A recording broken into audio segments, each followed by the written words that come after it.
In 2022, God opened the door for Young Living Stones to expand our ministry into an area of Mexico known as the Circle of Silence. The central part of Mexico is one of the least evangelized and reached areas in Latin America. Since then, we have started an initiative with an established church partner in Aguascalientes to plant several new house churches. Through this effort, God has raised up 5 new house church leaders with more to come. The goal of this mission trip was to provide training to the new house church leaders and other pastors in the area, as well as connect with the local church community. As always seems to happen, God showed up in unexpected and special ways.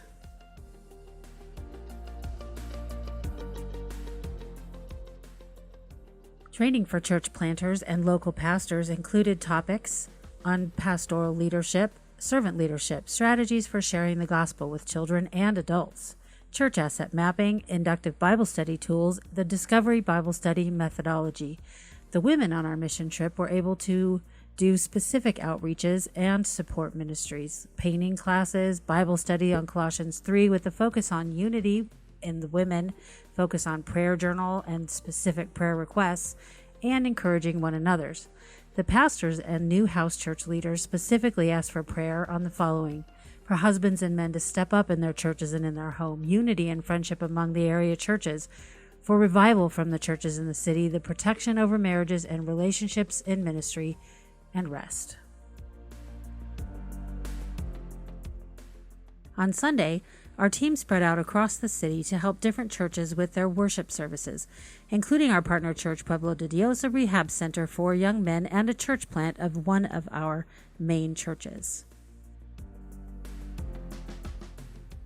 During our trip, we were able to connect with local churches, families that are being ministered to, and several of the new house church leaders.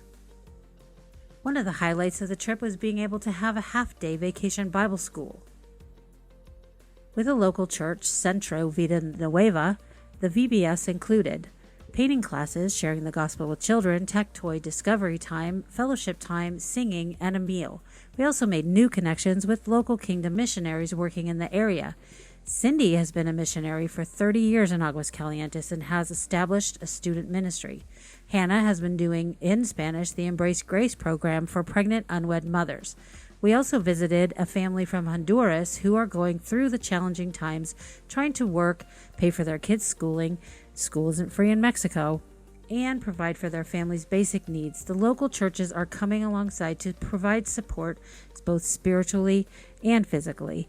Daryl was a part of this team and shared his experience. Aguascalientes was a refreshing time in my life personally. It was a little bit like being perhaps in the book of Acts, where you are meeting in the homes of some relatively new believers trying to form a new church.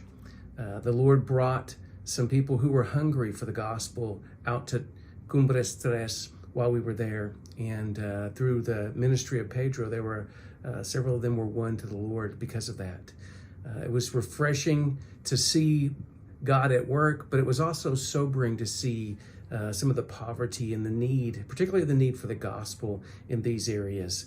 The church members who were offering their homes up were eager to be invested in with training and to meet believers from other parts of the world. And we were able to form some new relationships with people in spite of the language barrier, and to see what God is doing in his church in pieces of the globe apart from America.